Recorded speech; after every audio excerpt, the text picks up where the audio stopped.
Estamos começando a lição de terça-feira e o título ele é bem interessante, né? Mínimo ou máximo?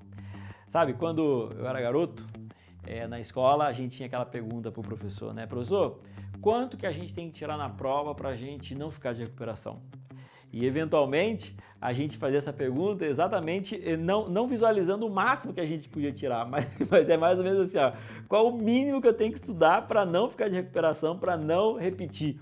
Gente, isso é horrível, que vergonha, né? Enfim, a gente não pode mirar o mínimo, a gente tem que mirar o máximo.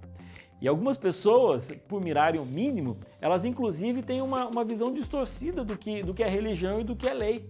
Porque elas olham para a lei e falam assim, não, aquilo ali é o que eu tenho que fazer. Mas vamos e convenhamos, sabe? Tem algumas questões da lei que nem o morto, ele não quebra a lei, vamos lá, adulterar. A pessoa que acabou de morrer, ela adultera? Não, ela está cumprindo a lei. Não é esse o ponto.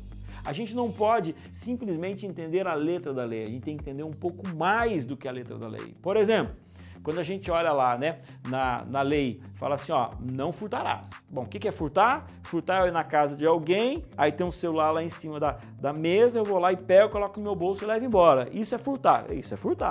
Mas tem muito mais do que isso. E sabe, quando a gente olha para Romanos capítulo 13, Paulo dá uma fisgadinha nessas coisas a mais. Como, por exemplo, no versículo 8 diz assim, ó, não façam dívidas. Olha que interessante. Não fazer dívida, por acaso é um mandamento dos 10 mandamentos? Não, mas não é o mínimo, é algo mais do que o mandamento, é o entendimento a mais do que o mandamento. Um cristão, gente, ele tem que ter a fama de bom pagador. Você compreende que religião não é cumprir regras, de que ser cristão é uma mudança de vida. Então, antes de eu aceitar a Cristo, eu devia na praça, eu dava cheque sem fundo, eu comprava e não pagava, eu comprava e falava que ia voltar e não pagava. Sabe como é que é? Quando agora você aceita a Cristo, você fala assim, não, eu sou um cidadão diferente, eu sou um cidadão exemplar, o que é que eu preciso fazer para mudar? Aí, hoje, assim, é um papo reto, é um papo bem direto, para você que está me ouvindo. Você é o exemplo de Cristo nessa terra. E Jesus, ele foi honesto em todas as coisas, inclusive no pagamento dos seus impostos. Naquele momento em que perguntaram para ele, e aí, vai pagar imposto? Ele falou, não, vou pagar sim. Ele foi lá e pagou o imposto, em todos os aspectos, para que ninguém olhasse para ele e falasse, ei, aquele ali é caloteiro, aquele ali fica fazendo as coisas erradas. Tanto é que ele morreu sem nenhuma acusação. Então, eu queria fazer um apelo para você.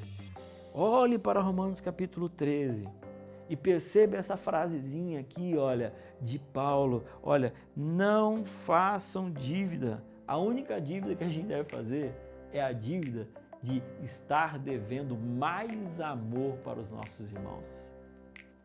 Recado claro, né?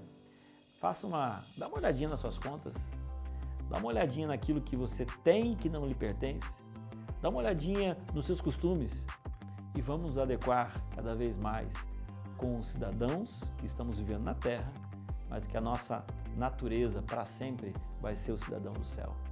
Cada vez mais honestos, cada vez mais vivendo a lei de Deus em toda a sua essência.